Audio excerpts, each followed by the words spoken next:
Hi friends, welcome to Mani food court Tamil. இன்றைக்கி நம்ம என்ன பார்க்க போகிறோன்னா கத்திரிக்காய் சட்னி. ஃபர்ஸ்ட் அதுக்கு கடாய் நல்லா காயட்டும்.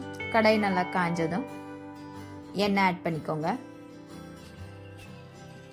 எண்ணெய் சூடானதும் கட் பண்ணி வச்சுருக்க வெங்காயம் ஆட் பண்ணிக்கோங்க. இது வரைக்கும் நம்ம சேனலை சப்ஸ்கிரைப் பண்ணாதவங்க மறக்காமல் சப்ஸ்கிரைப் பண்ணிவிட்டு வீடியோவை பாருங்கள். உப்பு ஆட் பண்ணிக்கோங்க. பூண்டு ஆட் பண்ணிக்கோங்க. காரத்துக்கு பச்சை மிளகாய் ஆட் பண்ணிக்கோங்க.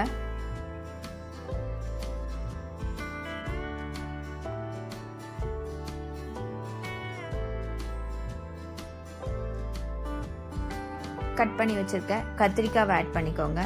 நான் எடுத்திருக்க குவான்டிட்டி என்னன்னு பார்த்தீங்கன்னா ஒரு 1/4 கிலோ கத்திரிக்காய் இருக்கும். அதை நல்லா கட் பண்ணி எடுத்து ஆட் பண்ணிக்கோங்க.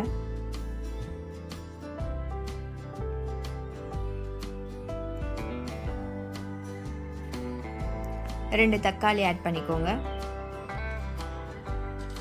எல்லாம் சேர்த்து நல்லா வதக்கி எடுத்துக்கோங்க.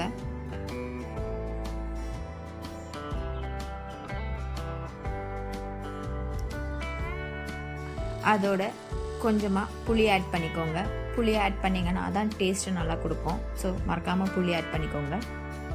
சில்லி பவுடர் கொஞ்சம் ஆட் பண்ணிக்கோங்க.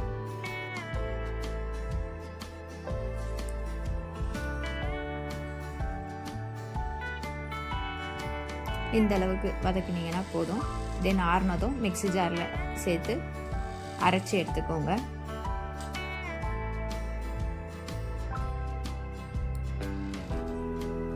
தென் அதே கடாயில் தாளிக்கிறதுக்கு ஆயில் ஆட் பண்ணிக்கோங்க. இந்த சட்னி ரொம்ப நல்லா டேஸ்டாக இருக்கும். இதை நீங்கள் இட்லி, தோசை, சாப்பாடு எல்லாத்துக்குமே வச்சு சாப்பிட்லாம். ட்ரை பண்ணி பாருங்கள். கடுகு, உளுத்தம்பருப்பு, கருவேப்பிலை,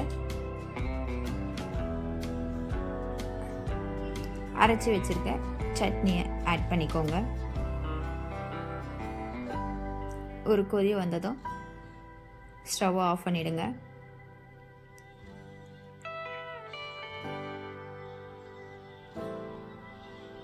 இப்போ பார்த்தீங்கன்னா தெரியும், கத்திரிக்காய் சட்னி ரெடி ஆயிடுச்சு.